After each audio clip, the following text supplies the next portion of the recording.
tudo que é puro, tudo que é amável, tudo que é de boa fama, se alguma virtude há, se algum louvor existe, seja isso o que ocupe o vosso pensamento. O que também aprendestes e recebestes e ouvistes e vistes em mim, isso praticai, e o Deus da paz será convosco. Deus eterno, Pai celestial, a Tua palavra foi lida, está aberta diante de nossos olhos, de nosso coração. E pedimos em nome do Senhor Jesus, que o Senhor possa nos iluminar a nossa mente, nos dar sensibilidade diante da Tua palavra, reverência, humildade e receptividade para o nosso coração, que o nosso coração seja receptivo, Senhor, a Tua palavra que vamos estudar nesta hora. Permita que a Tua palavra, Senhor, seja a verdade do Senhor em nossa boca. Por Jesus Cristo. Amém. Amém. Pode sentar, meus irmãos.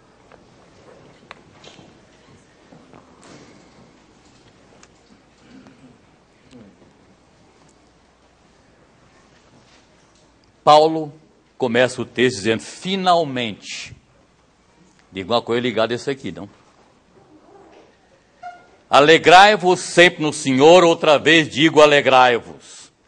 Seja a vossa moderação conhecida de todos os homens, perto está o Senhor. Não andei ansiosos de coisa alguma, em tudo, porém, sejam conhecidas diante de Deus as vossas petições, pela oração, pela súplica, com ações de graças. E a paz de Deus, que excede todo entendimento, guardará os vossos corações e a vossa mente em Cristo Jesus. E Paulo então conclui dizendo, finalmente, irmãos, tudo que é verdadeiro, tudo que é respeitável, tudo que é justo, tudo que é puro, tudo que é amável, tudo que é de boa fama, se alguma virtude há, se algum louvor existe, seja isso o que ocupe o vosso pensamento. E que também, o que também aprendestes, e recebestes, e ouvistes, e viste em mim, isso praticai, e o Deus da paz seja convosco. Finalmente, irmãos, isso deve ocupar o nosso pensamento. A Bíblia diz que nós, como filhos de Deus, temos a mente de Cristo. Paulo ensina isto na sua primeira carta aos Coríntios, capítulo 2, versículo 16. Nós temos a mente de Cristo. Ter a mente de Cristo significa que devemos ocupar a nossa mente com o que é bom, isto é, com os valores do reino de Deus. O homem de Deus escolhe o homem sem Deus, desculpe-me, ele escolhe os seus valores a partir de um utilitarismo egoísta. Mas o cristão, o homem lavado pelo sangue de Jesus, o crente, procura saber se a maneira como ele vive contribui para o bem do próximo e para a glória de Deus. Não vivemos para nós mesmos. E o apóstolo São Paulo conclui, acrescenta, quer comais, quer bebais, ou façais qualquer outra coisa, fazer isto para a glória de Deus. Portanto, a glória de Deus é o parâmetro daqueles que são filhos de Deus. não vive para si, mas vive para a glória de Deus. Os símbolos de fé da Igreja Reformada, inclusive a Igreja Presbiteriana, faz uma pergunta sobre isso e diz: qual é o fim principal do homem?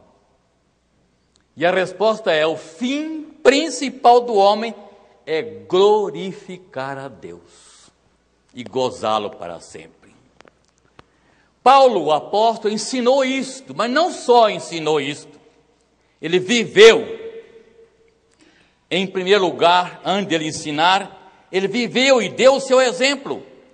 O versículo 9 diz o seguinte: o que também aprendestes, recebestes e ouvistes e viste em mim, isso praticai. E diz mais: sede meus imitadores, como eu sou de Cristo. E lá em Romanos capítulo 12, versículo 20, ele diz: pelo contrário, se o teu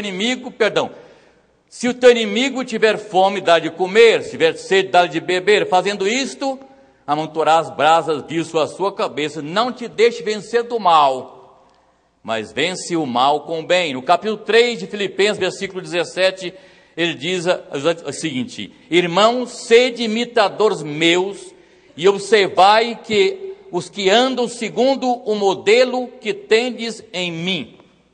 Não somente ensinou, mas deu o exemplo, para que nós pudéssemos seguir o seu exemplo. O cristão precisa escolher e viver valores que sejam aprovados por Deus. Porque são valores diametralmente opostos, os valores que o crente adota, aos valores que o mundo segue. É por isso que o apóstolo João disse: quem ama o mundo, o amor de Deus não está nele. Qualquer relacionamento que nós tenhamos com esse mundo nos impede uma relação perfeita com Deus. E o mesmo apóstolo João diz: nós estamos em Cristo e o mundo todo está no maligno. Então entendemos, meus irmãos, que a igreja está no mundo, mas não pertence ao mundo. Nós não pertencemos a esse mundo, onde vivemos, aonde trabalhamos, aonde estudamos, aonde convivemos diariamente. Não somos deste mundo. Não peço, diz Jesus na oração sacerdotal, no capítulo 17 do Evangelho de João, versículo 15, ele diz: eu não peço que os tire do mundo. Seria muito mais importante que nós fôssemos livres desse mundo. Logo nos convertêssemos, morrêssemos, fosse levado para o céu, está garantida a salvação. Mas Jesus, com essa expressão, ele quis contrastar esse propósito. Havia até naquele tempo algumas pessoas que pensavam assim, até agiam assim: eu estou salvo, preciso morrer, para não passar as agruras da vida. Então na oração sacerdotal ele disse: eu não peço que os tire do mundo, mas que os livre do mal. Deus é a igreja do Deus, servindo num mundo sem Deus. Nós vivemos nesse mundo como igreja de Deus, servindo a Deus, servindo ao próximo, num mundo que não é de Deus e que está posto no maligno.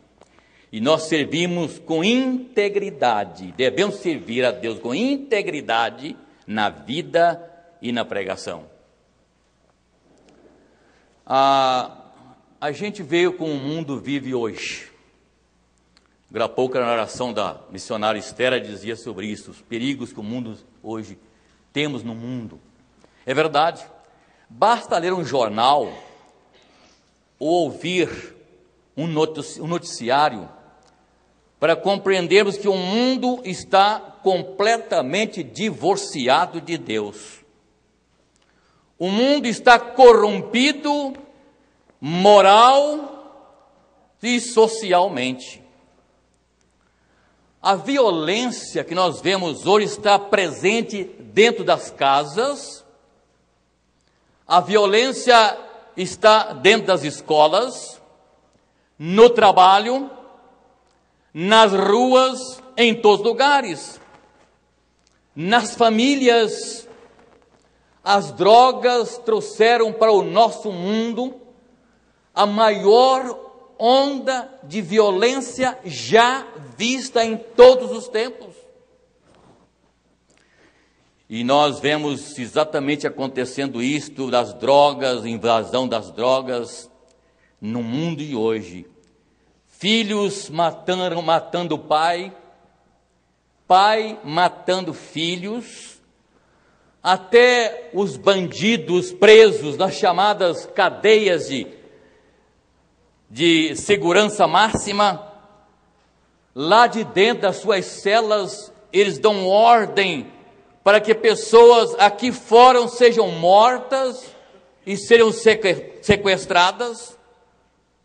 E com tudo isso prova que o mundo está realmente no maligno. O terrorismo é assustador. Além disso, meus irmãos, estamos vivenciando um caos social que familiares, infelizmente familiares, não se respeitam mais. Alunos agredindo, matando professores.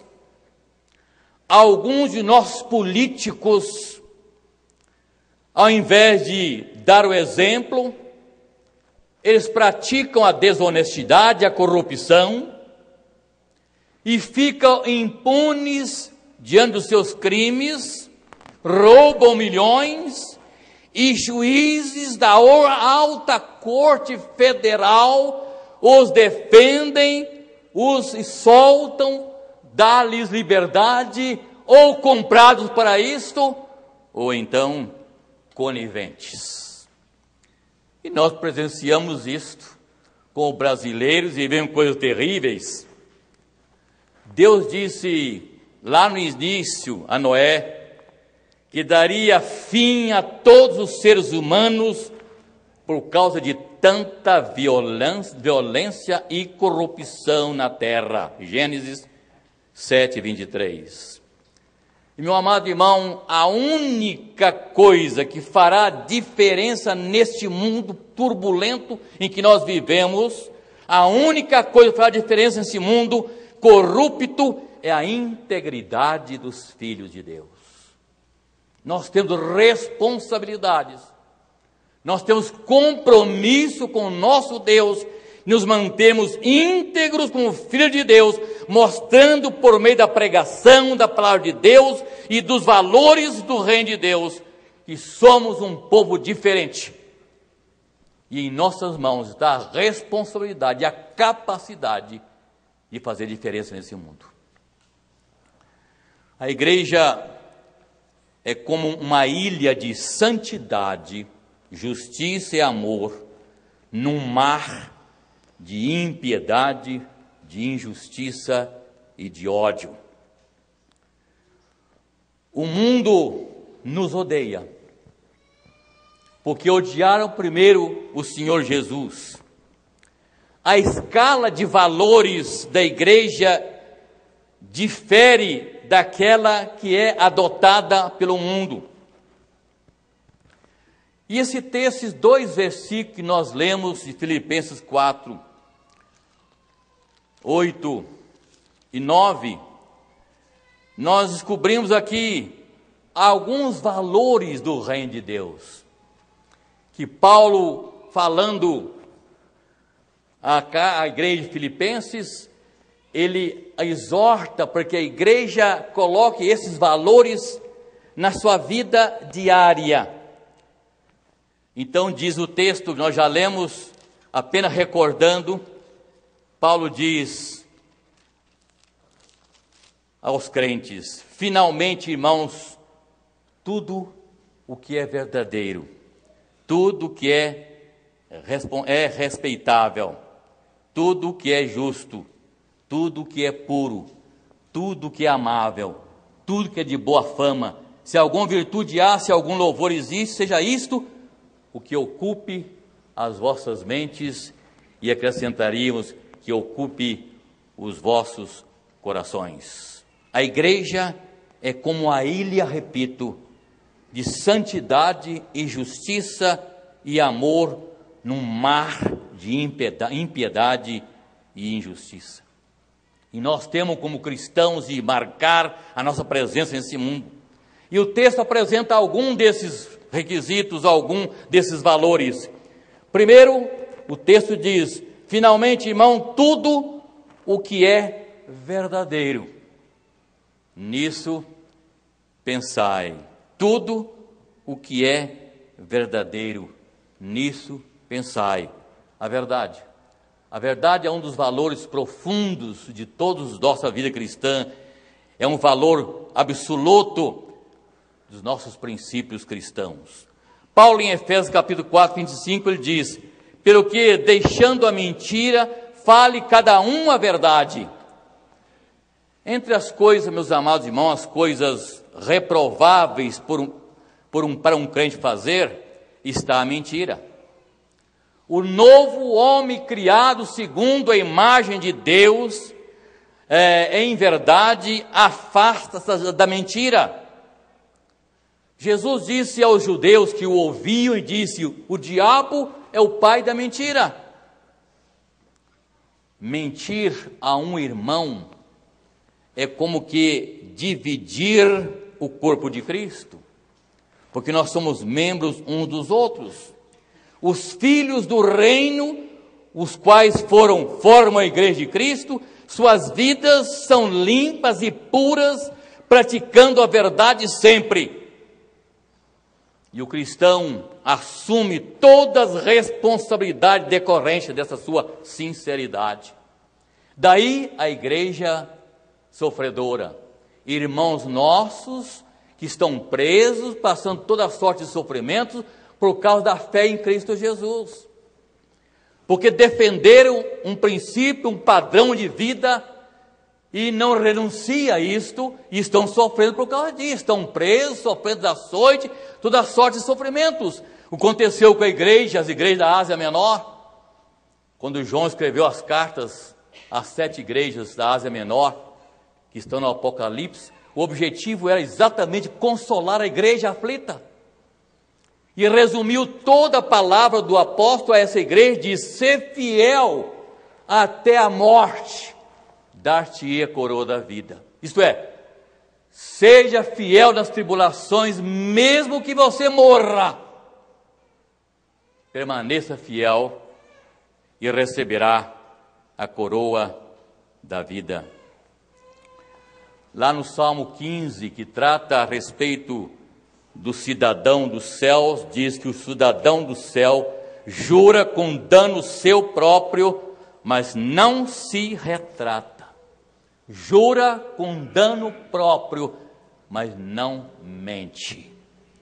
Então, o primeiro princípio do reino de Deus, valor do reino de Deus, é a verdade. Mas o texto continua: tudo o que é justo, nisso pensai. A justiça é outro valor do reino de Deus, justiça. E Jesus disse lá no Evangelho de Mateus, capítulo 5, versículo 20: se a vossa justiça não excederem muito a dos escribas e fariseus, jamais entrareis no reino de Deus. Se a vossa justiça não excederem muito a dos escribas e fariseus, jamais entrareis no reino de Deus. Os escribas e os fariseus eram aplaudidos, eram louvados, eram elogiados por sua justiça, e dela eles podiam orgulhar em si, porque eram fiéis cumpridores da letra da lei, e cumpria a risco a letra da lei. Mas Jesus pede mais do que isto. Jesus quer mais do que uma justiça meramente legalista.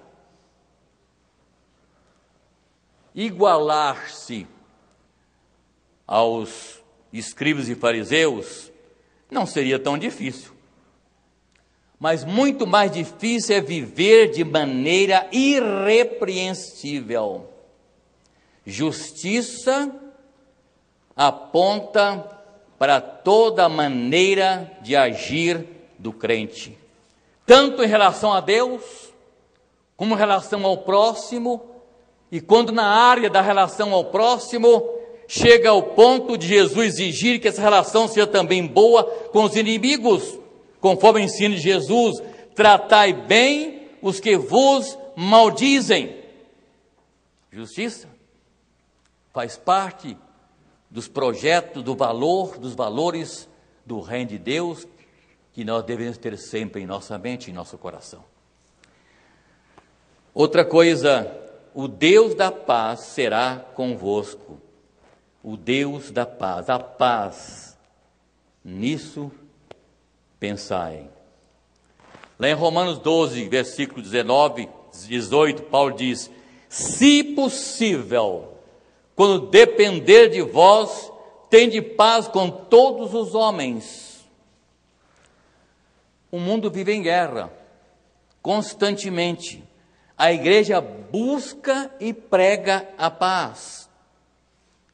E Paulo, em Mateus capítulo 12, versículo 21, ele diz: não te deixes vencer do mal, mas vence o mal com o bem. Então o apóstolo Paulo aqui, ele apela ao crente para uma vida de paz com todas as pessoas. Mas embora ele faz um apelo para que vivamos em paz com todas as pessoas, nós percebemos que parece que Paulo admite a dificuldade dessa paz universal. E ele diz: se for possível, se depender de vós, viva em paz com todas as pessoas. E se não for possível viver em paz com as pessoas, vão lavar as mãos? Não. Não se trata de admitir impossibilidade de se viver em paz com as pessoas, mas de fazer de todo possível que experimente a paz com todas as pessoas. Por isso ele disse: tende paz com todos os homens, se possível, se depender de vós. E nós teremos, quando fazemos isso, nós somos os primeiros beneficiados se nós conseguirmos essa paz, desde que conseguimos a paz sem o custo da nossa lealdade a Cristo.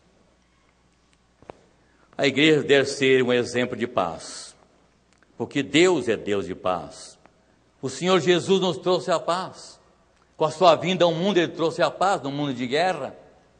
E Ele disse: a minha paz vos deixo, a minha paz vos dou, não vos la dou como o mundo a dá, não se atemorize o vosso coração.